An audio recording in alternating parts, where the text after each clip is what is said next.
Colon ক্যান্সারের আসলে চিকিৎসা কি? কোলন ক্যান্সারের সাধারণত চিকিৎসা হচ্ছে অপারেশন। তবে এটা কোন স্টেজে আছে সেটার উপরে নির্ভর করে। যে কোনো ধরনের ক্যান্সারের চিকিৎসা একটা প্রোটোকলের উপরে নির্ভর করে। যেহেতু এই কোলন ক্যান্সার হলে আমরা কিছু পরীক্ষা নিরীক্ষা করি, আমরা সিটি স্ক্যান করে দেখি কোলন ক্যান্সারটা অন্য কোনো জায়গায় ছড়াইছে কিনা দেখি।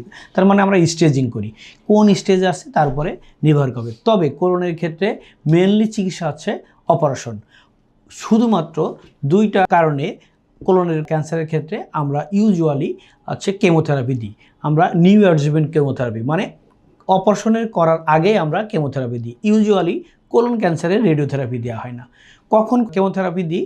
আমরা অপারেশনের আগে যদি দেখি যে আমরা ক্যান্সারটা সাইডের আরও অন্য অর্গান ধরে ফেলেছে, এরকম যদি হয়, অথবা ক্যান্সার যে লিম্ফ নোডের মাধ্যমে ছড়ায় সেই অনেকগুলো লিম্ফ নোড পজিটিভ হয়ে গেছে, যদি আমরা ইমেজে বা আমরা যে সিটি স্ক্যান করি, যে ইমেজ করি, সেখানে যদি আমরা দেখি যে এই কোলন ক্যান্সারটা কয়েকটা লিম্ফ নোড বা গোটা শরীরের ভিতরে থাকে, সেটাই ছড়ায় পড়ছে, সেক্ষেত্রে আমরা অপারেশনের আগেই আমরা নিউ অ্যাডজুভেন্ট কেমোথেরাপি দিই। নিউ অ্যাডজুভেন্ট কেমোথেরাপি দেওয়ার পরে আমরা অপারেশন করার পরে আমরা এটা আবার হিস্টোপ্যাথোলজি করতে পাঠাই। হিস্টোপ্যাথোলজি রিপোর্ট আসার পরে কোন স্টেজ ফাইনাল যে স্টেজ হয় সেই স্টেজের পরে নির্ভর করে অ্যাডজুভেন্ট কেমোথেরাপি দেওয়া লাগবে কিনা। অ্যাডজুভেন্ট কেমোথেরাপি কি?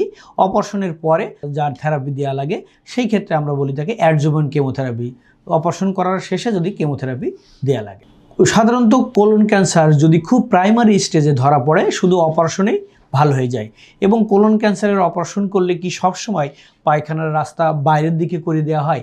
না। কোলন ক্যান্সার করলে যদি প্রাইমারি স্টেজে আসে, যদি কোনো অবস্ট্রাকশন না থাকে, পেশেন্টের শারীরিক কন্ডিশন যদি ভালো থাকে, তাহলে একবারেই অপারেশন করে দিয়ে চলে আসা যায়, পায়খানার রাস্তা বাইরে দেওয়া লাগে না। সুতরাং কোলনের এই ধরনের কোনো সমস্যা হলে অবশ্যই একজন কলোরেক্টাল সার্জনের পরামর্শ নিয়ে দ্রুত স্ক্রিনিং করে কোলন ক্যান্সার যদি প্রাথমিক স্টেজে ধরা যায়, তাহলে কমপ্লিটলি একবার অপারেশনেই এটা ভালো হয়ে যায়।